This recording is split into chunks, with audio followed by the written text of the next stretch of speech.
하나님 말씀은 마태복음 6장 24절에서 34절 고난 속에 하나님의 사랑이라는 제목으로 은혜를 받고자 합니다. 오늘 본문을 지난 시간에 봤는데 그 이어서 계속적으로 말씀을 또 증거될 내용이 있기 때문에 계속 보는 겁니다. 우리가 지난 시간에 봤을 때에 이 본문의 내용이 우리에게 염려하지 마라 그랬어요. 왜 염려하지 마라 그럽니까? 하나님이 우리를 책임진다는 거예요. 그런데 사실 우리가 삶 속에서 보면은 하나님이 우리에게 필요한 것을 채우시고 우리를 책임진다는데 그것을 우리가 제대로 느끼지 못해요. 왜냐하면은 하나님의 우리를 사랑하시는 방법을 이해하지 못하기 때문에 우리는 보면은 하나님이 나를 사랑하시고 나의 모든 것들 필요한 것들 다 채워준다고 그러니까 내가 가만히 있으면 저절로 하나님이 나 먹을 거 입을 거 다 채워주냐, 우리가 그렇게 이해를 하기 때문에 하나님이 우리를 도우시고 우리를 사랑하시는데 그 하나님의 사랑을 우리가 제대로 이해하지 못한 거예요. 그러니까 하나님께 감사할 줄 모르고 또 하나님의 사랑을 이해하지 못하는 가운데서 우리가 신앙생활하는데 하나님께서는 진정한 하나님의 백성들로서의 사랑과 평안을 누리지 못하는 거예요. 오늘 우리가 이야기하는 것은 계속 뭐라고 그럽니까? 하나님을 아버지라고 그랬어요. 하늘 아버지라고. 아버지는 왜 아버지라고 이야기합니까? 우리를 사랑하시고 우리를 인도하시고 우리를 더 바른 길로 좋은 길로 인도하시는 그 면에서 우리의 아버지다 이렇게 표현하고 있는 거예요. 하나님이 우리의 사랑, 우리의 삶을, 우리의 인생길을 인도하신다는 거예요. 우리 인생길을 인도하신데 사랑으로서 인도하신다는 겁니다. 그러면 그 하나님의 인도하심이 어떤 것이냐 하는 것을 우리가 바르게 이해할 필요가 있는 겁니다.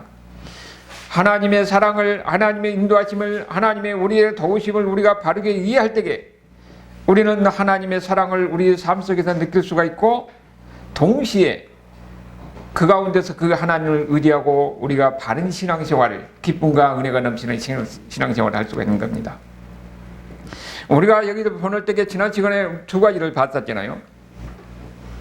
하나님이 우리를 사랑하시는데 그 사랑에 대한 우리가 이해를 제대로 하지 못해서 하나님의 사랑을 느끼지 못한다는 거예요. 하나님을 잘못 이해하기 때문에 우리가 그 하나님의 사랑을 느끼지 못했다 그랬는데 그 첫 번째가 뭐냐 그러면은 하나님이 우리에게 염려하지 말라 하면서 우리에게 다 채워준다고 그러니까 내가 아무것도 안 해도 그러면 하나님이 저절로 나 다 채워주느냐, 그것은 아니라는 거예요. 하나님은 우리를 그렇게 사랑하지 않습니다. 물론 하나님이 사랑할 때는 환경에 따라 달라요. 특별한 환경에서는 특별한 방법으로 기적같이 우리를 도우시고 우리에게 먹을 것, 우리에게 입을 것, 양식을 주지만은 하나님은 우리를 일반적인 환경 속에서 우리에게 먹을 것, 입을 것, 양식을 주신다는 것을 우리가 알아야 된다는 겁니다. 그래서 일반적인 환경 속에서는 우리가 어떻게 해야 되느냐? 우리가 살 수 있는 환경을 주신다면은 그 환경 속에서 하나님께서는 은혜대로 내가 열심히 땀을 흘려서 일해야 그것을 먹고 입고 살 수가 있는 거예요. 그러면 우리는 볼 때 보면은 아니 내가 이래서 이렇게 먹고 살고 하는데요, 그게 아니라는 거예요. 그 뒤에 하나님이 그런 환경을 주셔서 우리가 그렇게 먹고 살 수 있다는 거예요. 여러분이 가지고 있던 재능, 여러분이 갖고 있는 능력도 다 하나님이 주신 겁니다. 그런 환경 속에서 우리는 어떤 마음을 가져야 된다고요? 하나님이 주셨다는 것을 인정하고 그 하나님께 감사하는 삶, 이것이 하나님에 대한 올바른 삶이라는 겁니다. 그래서 그 이야기를 하면서 우리가 어떤 이야기를 했다고 합니까?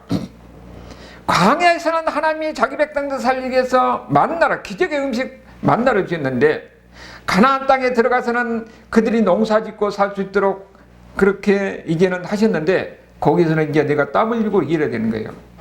그러면은 광야에서만 하나님이 도우시고 가나안 땅에서 땀 흘려 일하는 것은 도우신 것이 아니라는 거예요. 그것도 하나님이 주시는 겁니다.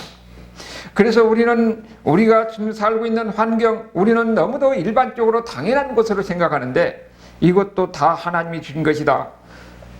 진정으로 하나님을 아는 사람은 천지 만물을 창조하신 창조주 하나님, 우리의 모든 삶의 환경을 주신 하나님을 아는 사람이라면은 이것도 내 능력이 아니라 하나님의 은혜다 하고 그것을 인정하고 가는 것입니다. 그런 사람이 하나님의 아버지의 사랑을 바르게 이해한 사람이에요. 그래서 그 심령 속에서는 하나님에 대한 항상 감사가 넘치고 감사가 넘치는 삶 속에서는 기쁨이 넘치고 그 삶 속에서 평안이 있는 겁니다. 이런 삶을 우리가 살아야 된다는 거예요. 그래서 아버지 하나님에 대한 바른 이해가 중요하다 하는 것을 우리가 보았습니다. 그 다음에 두 번째는 하나님이 우리를 도우실 때 어떻게 도우시느냐. 우리의 주변 사람을 통해서 우리를 도우신다는 겁니다. 내가 필요한 것을 도와준 사람이 있다 하면은 그 사람을 보지 말고 그 뒤에 보이지 않는 하나님이 이 사람을 보내서 나를 도와준다는 것을 우리가 인정하라는 겁니다. 하나님은 우리의 주변 환경 속에서 사람이 서로 관계 속에서 서로 만나고 여러 가지 또 이 적용하고 그러면서 일하는 거예요. 그러면은 주변에서 우리는 서로 도움을 주고받고 하면서 살게 되겠습니다. 여러분의 주변에서 만나는 것도 전부 다 하나님이 여러분 주변에 그런 이 주고받고 하는 그런 관계 속에서 살도록 하나님이 만들어준 거예요. 그러면은 나에게 필요한 것을 도움을 준 사람은 누구냐? 하나님이라고 우리는 인정을 해야 됩니다. 궁극적으로 하나님이 나를 그렇게 도우셨다는 거예요. 그리고 또 그것뿐만 아니라 누군가가 도움이 필요한 사람이 있을 때는 내가 그 하나님의 대리자가 돼서 그 사람을 도울 필요가 있다는 겁니다. 그래서 하나님께서 이 마태복음 25장을 통해서 뭐라고 그랬습니까? 지극히 작은 자에게 한 것이 곧 나에게 한 것이다. 그것이 하나님의 손길이라는 거예요. 양과 염소에 비해서 누가 양이냐? 도움이 필요한 사람에게 도움을 주는 그 사람이 양이라는 겁니다. 이것이 하나님께 한 것이라고 그랬어요. 여러분이 누군가 필요한 사람에게 도움을 줄 때에 그것이 누구에게 한 것이라고요? 하나님이 여러분을 하나님의 대리자로 사용해서 그 사람을 돕게 하는 것입니다. 그러니까 모든 것이 다 어떻습니까? 하나님이 주신 것을.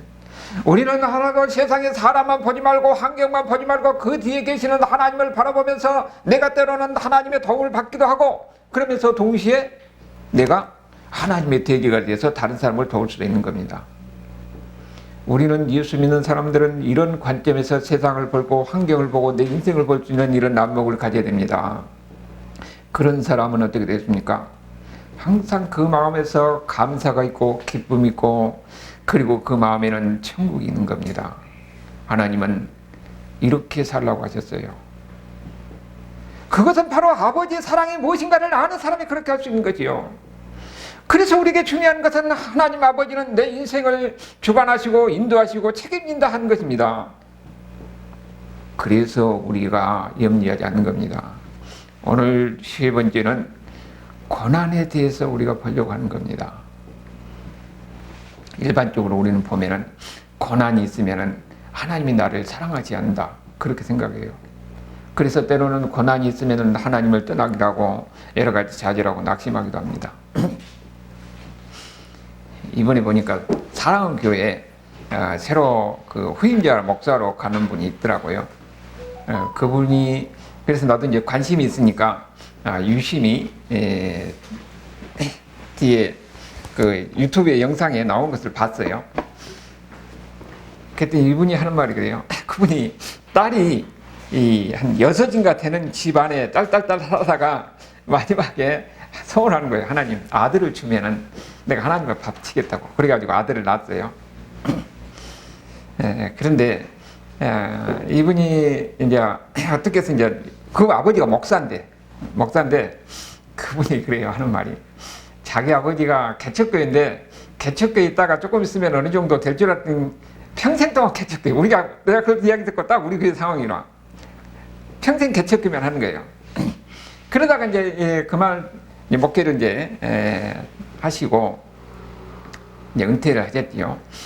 그런데 그 시골에 어디 가다가 터미널에서 화장실에 갔는데 안 오셔요. 아버지가 자기 엄마가 찾고 자기가 아무리 찾아도 없어요.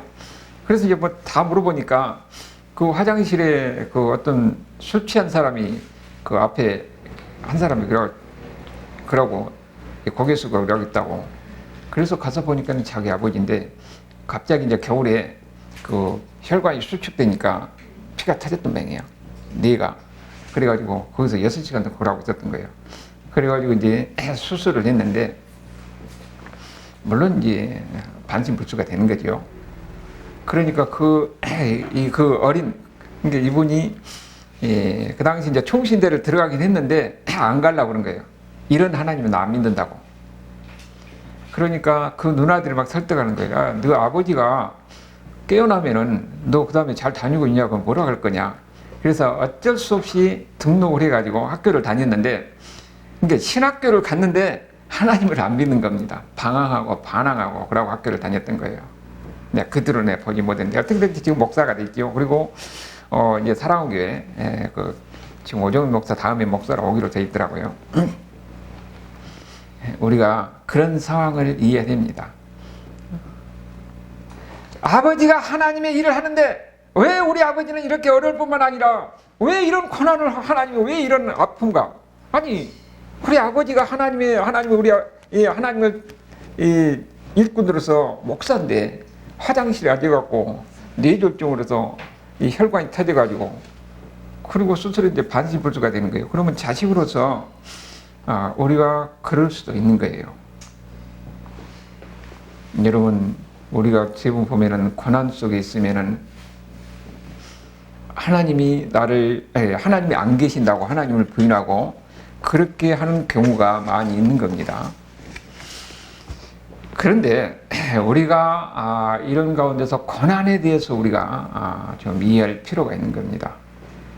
고난에 대해서 이해하기 위해서는 아버지가 자녀를 키울 때에 어떻게 키우는가 하는 것을 보면 알 수가 있어요. 여러분, 자식이 잘 되고 자식이 성숙되게 하기 위해서 아버지가 여러 가지로 하는 것이 자식 못대로 하는 부모가 없잖아요. 그러면 어떻게 합니까? 성숙되게 하기 위해서는 훈련시킵니다. 자식으로 교육시키고 훈련시키잖아요. 그러면 교육시키고 훈련시킬 때는 어떻습니까? 좋은 일만 잘했다만 하지 않아요. 잘못됐다면 어떻게 됩니까? 매를 재기도 하고 꾸짖기도 하고 그러면서 때로는 일부러 우리 입집사님 아니로 용돈을 딱 정해갖고 주고 없으면 그 다음에는 네가 알아서 해. 그러면서 그러면 혼자 그것 가지고 어떻게 쓰려고 이렇게 쓰고 그거의 지혜로운 방법이에요. 부모가 그렇게 하듯이 하나님도 우리를 키울 때 그렇게 키운다는 겁니다. 우리를 그렇게 성숙하게 만들기 위해서 때로는 우리에게 어려움도 허용하시고 우리에게 고통도 허용하시고 그러면서 꾸짖기도 하시고 그렇게 한다는 거예요. 그러면서 우리가 영적으로 성숙하게 만든 겁니다. 그것이 하나님의 사랑이에요. 그래서 히브리서 12장 5절 보면 제가 여러분 승부찾기 그 주보에 승부찾기지요. 주보 히브리서 12장 5절 보면은 뭐라고 합니까? 그 뒤에 보면은 주의 징계하심을 경히 여기지 말라 그러는데 그 주의 징계라고 우리 성경에는 나왔는데 영어 성경에 보면은 훈련이라고 나와 있어요. 디시플린이라고 훈련이라고. 징계라는 것은 잘못했을 때 하는 것인데 이 훈련은 뭡니까? 잘해도 더 성숙하게 만들려고 훈련시키는 거예요. 그래서 여기는 원래 의미는 훈련시킨다는 겁니다. 그리고 또 우리가 잘못했을 때는 하나님이 우리가 부모가 잘못했을 때 꾸지람하듯이 하나님은 우리가 잘못했으면 꾸지람한다는 거예요. 그러니까 꾸지람을 받을 때 낙심하지 말라고 그랬죠. 주의 징계하심을 경히 여기지 말고 하나님이 우리를 훈련시킨 것을 가볍게 여기지 말고 꾸지람을 받을 때 낙심하지 말라. 꾸지람이 뭡니까? 하나님의 꾸지람은 우리 인생 속에서 시련이 오고 환난이 오는 거예요. 시련이 오고 환난이 오고 할 때에 낙심하지 말라는 겁니다. 그것이 우리를 향한 하나님의 사랑이라는 거예요. 우리의 인생 속에서 시련이 있고 어려움이 있을 때에는 거기에 하나님의 보이지 않는 하나님의 사랑의 손길이 하나님의 뜻이 우리를 향한 하나님의 사랑이 거기에 있었다는 거예요. 그러면서 뭐라고 하냐면은 6절에 주께서 사랑하는 자를 훈련하시고 그가 받아들이는 아들마다 채찍질을 한다고 그랬습니다. 여러분이 하나님의 사랑을 받는 하나님의 자녀라면은 하나님이 어떻게 한다고요? 훈련시킨다는 겁니다. 어떻게 훈련시킵니까? 환난을 통해서, 시련을 통해서. 아니 그러면 저렇게 좋게 하면 되지 왜 우리에게 환난을 주고 시련을 줍니까? 우리는 본성이 죄인입니다. 그들에 나누면 죄적인 삶을 살려고 하는 것이 인간의 본성이에요. 그래서 이런 죄적인 본성을 가진 사람을 하나님이 택하셔서 하나님의 자녀로서 성숙한 하나님의 자녀로 만들기 위해서는 불가피하게 시련이 있고 환난이 있을 수밖에 없다는 겁니다. 그렇다면 우리가 예수 믿는 사람들은 시련과 환난 속에서 그 현상만 보지 말고 그 뒤에 보이지 않는 하나님의 사랑의 손길을 아버지로서의 하나님의 우리를 향한 하나님의 마음을 우리가 헤아릴 줄 알아야 된다는 거예요. 그러면 우리가 시련과 환난을 볼 적이 어떻습니까? 우리는 여기에서 말한 같이 낙심하지 아니하고 오히려 하나님을 바라보면서 그것을 묵묵히 이기고 견디고 갈 수가 있는 거예요. 그것이 우리를 향한 하나님의 사랑이다. 이렇게 해서 우리를 키우는 것이 하나님의 방법이에요. 여러분, 우리가 보면은 우리가 자식들을 나무라고 잘못할 때 책망하고 할 때가 어떻습니까? 나무 자식 그렇게 안 해요. 내 자식만은 그렇게 하는 겁니다. 하나님의 택함을 받는 사람이라고 하면은, 진짜 예수 믿는 사람이라고 하면은 누구도 예외 없이 여러 가지 정도의 차이가 있겠지만은 시련이 있고 환난이 있고 어려움이 있다 하는 것을 우리가 성경을 통해서 알 수가 있는 겁니다. 그걸 인정해야 돼요. 그렇다면 내가 어려움이 있고 여러 가지 시련이 있다면 그것이 하나님이 나를 사랑하시는 방법이고 나를 더 성숙하게 만드는 하나님의 지혜다는 것을 우리가 인정하는 겁니다. 어떻게 보면 그것이 하나님이 나를 사랑하시는구나. 여러분, 그런 시련과 환난은 육신적인 연약함도 있겠지만 우리가 삶의 환경 속에서 사람은 항상 어디에 관심이 있다고 그랬어요? 돈에 관심이 있잖아요. 그렇기 때문에 우리가 정말 하나님의 사랑하는 하나님의 택함을 받는 사람인데 항상 하나님보다는 내 욕심에 금가면 때로는 하나님이 그것을 쳐서 결국은 하나님 앞에 굴복하고 하나님을 인정하게 하는 그런 경우도 있다는 것을 우리가 알아야 됩니다. 그래서 우리한테는 항상 뭐가 되느냐? 하나님이 먼저가 돼야 돼요. 그렇게 해서 하나님은 우리를 훈련시킨다. 그런데 10장 11절에 뭐라고 그랬어요? 히브리서 10장 11절에 무릇 징계가 당시에는 즐거워 보지 않고 슬퍼 보이나 후에 그로 말미암아 연단을 받은 자들은, 우리의 시련과 아픔을 통해서 아니면 여러 가지 환경과 우리의 괴로운 그런 일을 통해서 우리를 연단시킨다는 겁니다. 연단시킨다는 거예요. 그래서 그 연단의 목적이 뭐라고 그래요? 목표가 의와 평강의 열매를 맺게 하는 거예요. 하나님은 우리 심령 속에서 우리가 진짜 하나님의 거룩한 자녀로서 우리 심령 속에서 하나님의 의가 있고 그리고 평강이 있다는 겁니다. 그런데 이거 그냥 저절로 되는 게 아니라 만들어지는데 어떻게 만들어지냐? 시련을 통해서 여러 가지 환난을 통해서 만들어진다는 거예요. 사람은요, 혼자 있으면 자기가 전부인 줄 알아요. 근데 사람이 서로 어떻게 합니까? 서로 만나서 부딪혀 보면은 나하고 생각이 다르고 나하고 이렇게 삶의 방식이 다르니까 서로 부딪히잖아요. 서로 부딪히고 서로 갈등 관계 있으면서 그러면서 뭐가 변하냐? 내가 변하게 되어 있어요. 그러면서 우리가 다듬어집니다. 그래서 나이가 좀 어느 정도 들고 이게 인생의 그 산전수를 다 겪은 사람을 보면은 이런 작은 충돌, 작은 문제 그 차이에 대해서도 이해하고 넘어갈 줄 알아요. 포용할 수 있는 마음이 생기는 겁니다. 그래서 사람이 만들어진 거예요. 우리가 어린아이도 보면은 어떻게 됩니까? 그냥 놔두면은 미숙아가 되잖아요. 사회생활을 못 해요. 그러니까 지금 우리가 느껴보면은 자식들도 자식들이 많으면은 거기서 항상 그 사회 옛날에는 그 자식이 5남매 6남매 되면은 입배십상이 그랬어요. 이 5명 되면은 거기서 질서가 있어요. 그러면서 싸우고 뭐고 하면서 거기서 크면서 그거 배워갑니다. 근데 요즘은 자식이 하나 되니까 오냐오냐 키워놓으니까 버릇이 없어져요. 그런데 또 안 그러면은 집에서 혼자 있으면 심심하니까 다른 데로 막 밖에 나돌아야 되는 거죠. 친구들하고 어울리고 그러니까. 근데 그러면서 터지고 깨지고 하면서 서로 배우는 겁니다. 서울음도 당해보고. 근데 요즘은 내 자식 잘못했다고 부모가 쫓아가서 막 부모끼리 싸우고 이것은 잘못된 거 이런 거예요. 그런데 하나님도 그렇게 우리를 키운다는 겁니다. 이렇게 키워서 궁극적으로 어떻게 된다고요? 우리에게 의와 평강의 열매가 우리 가운데 맺도록 하는 거예요. 하나님의 목적이 바로 그겁니다. 우리에게 시련을 주고 환난을 준 것이 바로 목적이 그것이다 하는 것을 우리에게 이야기하고 있는 겁니다. 거기에 대해서도 계속 성경에서 그런 이야기를 합니다. 그러니까 예수 믿는 사람들은 초대교회 당시부터 많은 시련과 어려움 가운데 있었어요. 그런데 그것을 하나님의 허용한 것이라고 이야기하는 겁니다.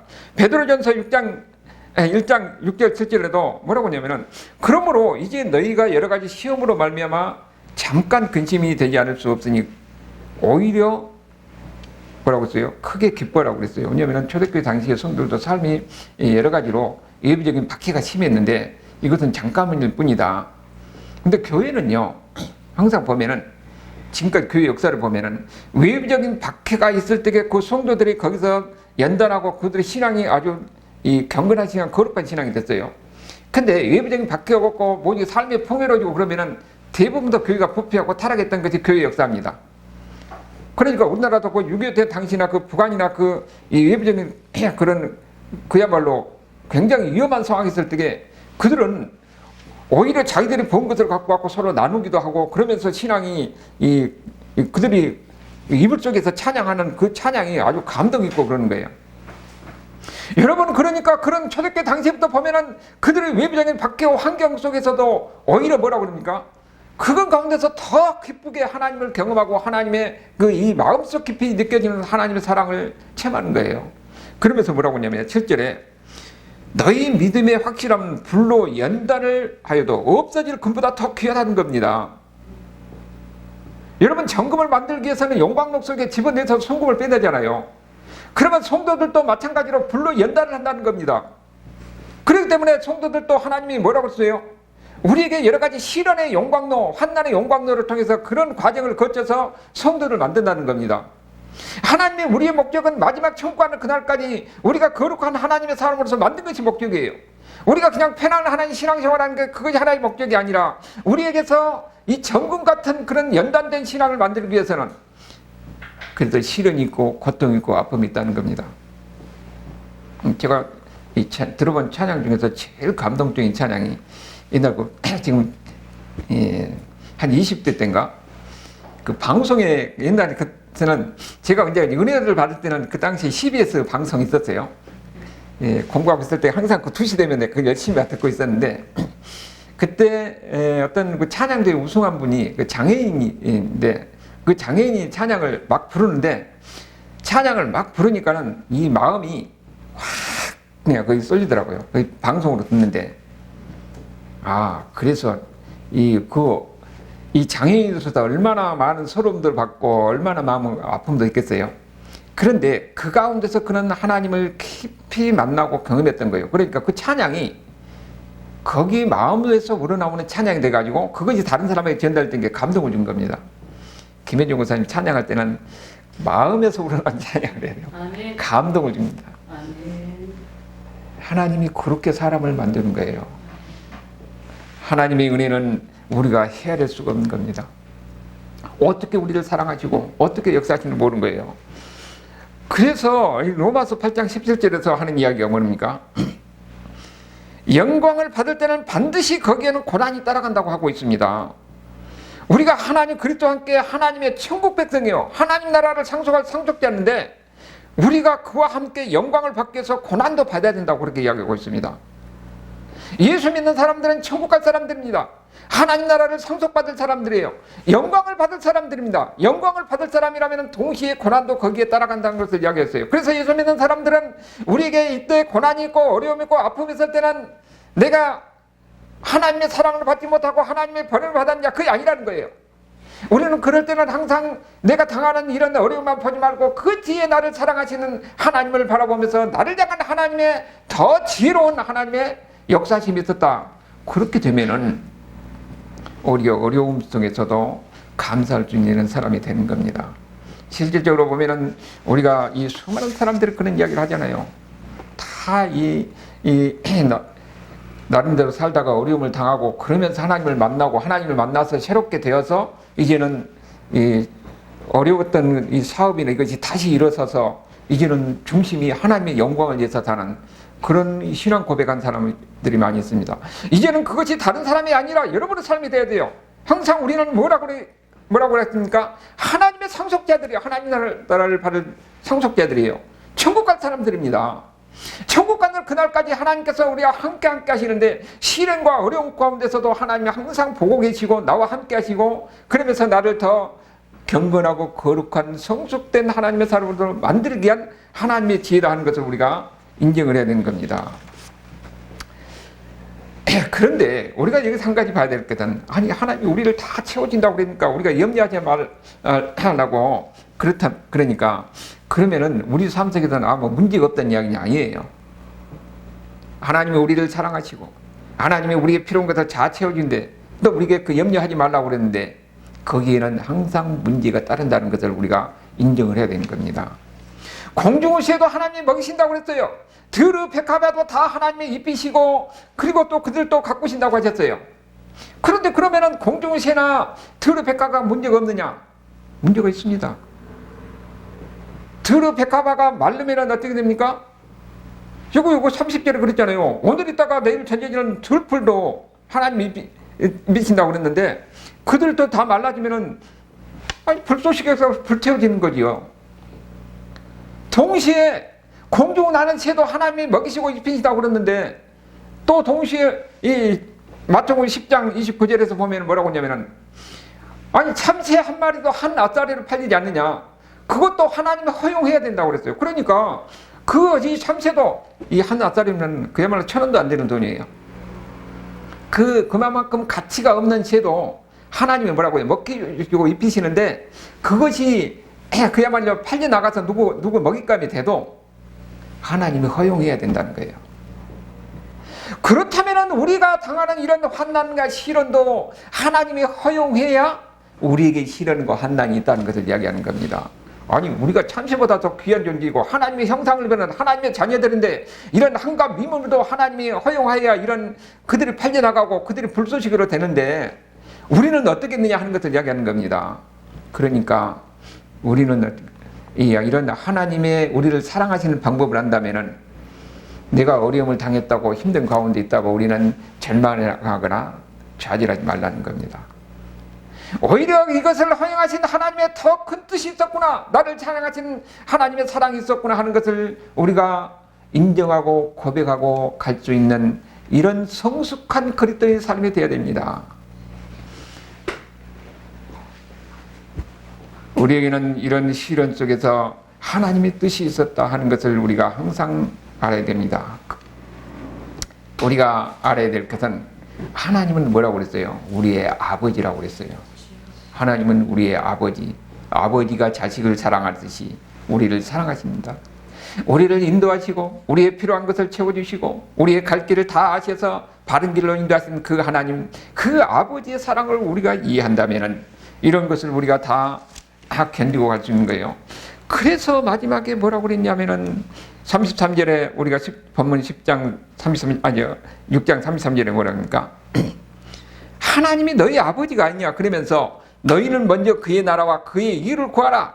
그리하면 이 모든 것을 너희에게 더하시리라 그랬어요. 여기는 뭐라고 하냐면 여기서 먼저란 말이 나오잖아요.